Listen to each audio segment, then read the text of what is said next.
This is an episode I hope will make you think about your time and body. Gorgeous, baby. You're gorgeous. This is the Josh Podcast Show, the anti-podcast podcast on God and man. The show that everybody's talking about. The show that will become a necessary part of your weekly mental diet. The show that picks up where JoshRolfe.com leaves off. The show title that uses the word podcast 4 times. Introducing your host, Josh Rolfe. If there is a God, and if our relationship to God is that we are God's children or His creation, and if, as any true parent has aspirations for a child, God has a plan for us, and if that plan is to learn, and if the thing we are to learn is joy, which is different than happiness, talking about joy here, and if that joy is mostly learned through the choices we make, and if the choices we make occur in real time, one day at a time, and if there are things we must do for survival, and if these must-do activities do not take up all our time, then we also have optional time. If all that is true, and I believe it is, then it's pretty amazing that with all the time we have, so little of it is that optional or free time. In other words, if you're on board with all the above, the system in place, this plan of joy, we might call it, requires that we stay very busy with the must-dos just to stay alive. As much as I hate it, I think it's wonderful that we have hardly any free time at all. I'll go so far as to say I believe it is merciful that time required to perform the must-dos outweighs the discretionary time or optional or free time. Here's where I will lecture you on something you already know. There are 24 hours in a day. I get ready for bed, sleep, and get ready for the day in about 8 of those 24 hours.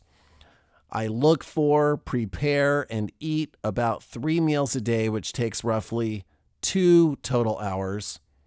I eat slower than most.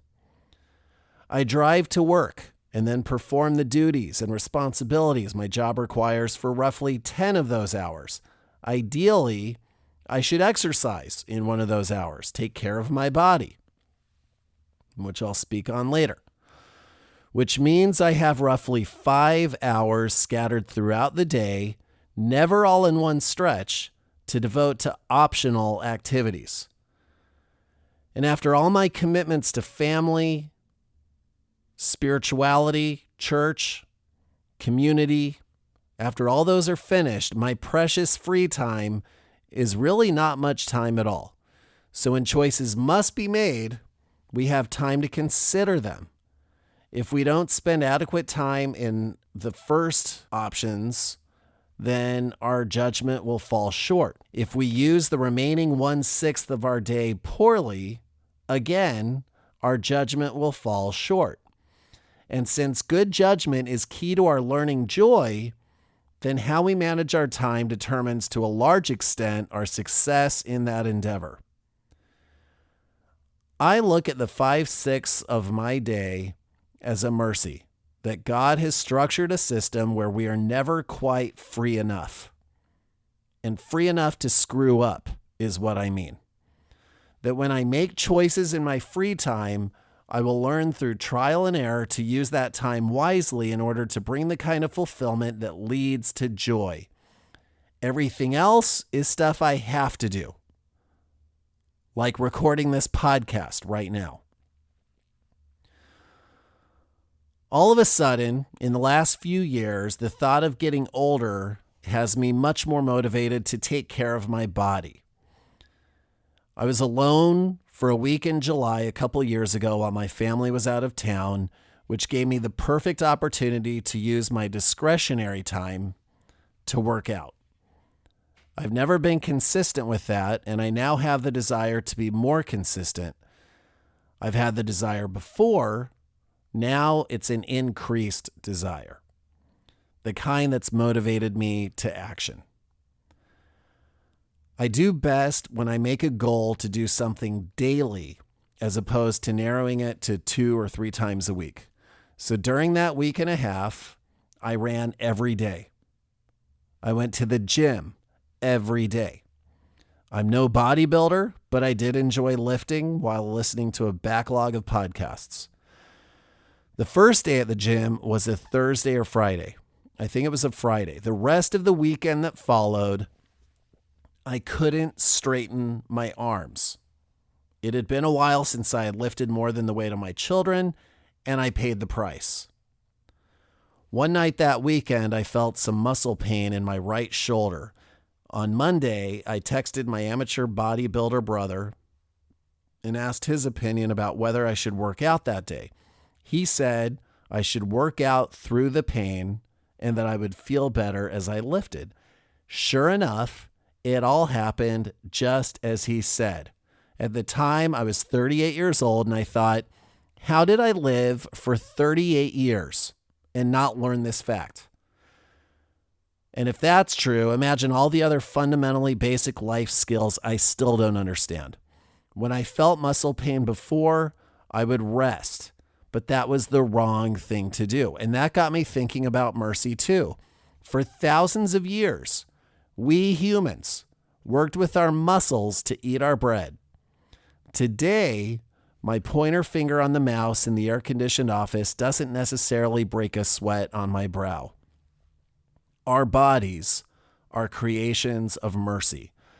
Imagine the farmer plowing the field in the spring who worked so hard in the field he couldn't straighten his arms that night. He goes to bed wondering how he'll finish the job the next day, a job that must be done. If he doesn't do it, no one will. If he doesn't do it, his crop could die, his family won't eat, and there goes his livelihood and his life and those who depend on him. He finds that through more work the next day, he's able to regain his strength. Our body repairs itself through more work. It is completely counterintuitive. Our body is a mercy.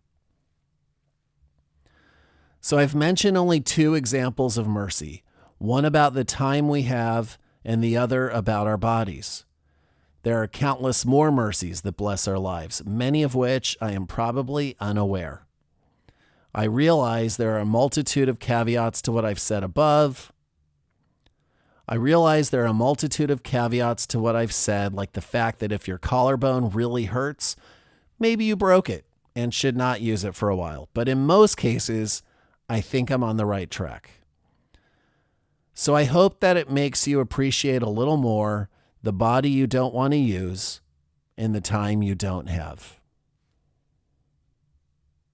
This was taken from a blog post that can be found at rol.ph/1n. I do want to say a word about the blog posts and the earlier podcast episodes. My blog and my podcast, most of the material is what you would call evergreen, meaning it's timeless and for the most part could be read at any year of any time and still be relevant, still be current. So I would encourage you to go back to older episodes. If there's a title that intrigues you, then feel free to listen, as well as perusing through my blog. I would be honored for you to go through joshrolf.com, subscribe if you haven't already to be notified when there is a new blog post. I haven't published one this year yet. It's July, and I haven't published a blog post. But I have a short list of about 4 or 5 that I am in early stages to even later stages in some cases of publishing. So keep up to date by subscribing, Thanks for listening, and I'll see you again next week. Thank you for listening to the Josh Podcast Show, the anti-podcast podcast on God and man. For more information, visit joshpodcast.com. Follow Josh on Twitter at Josh Rolfe. That's Rolfe, R-O-L-P as in podcast, H. Now go and have the best day and night ever. And have fun.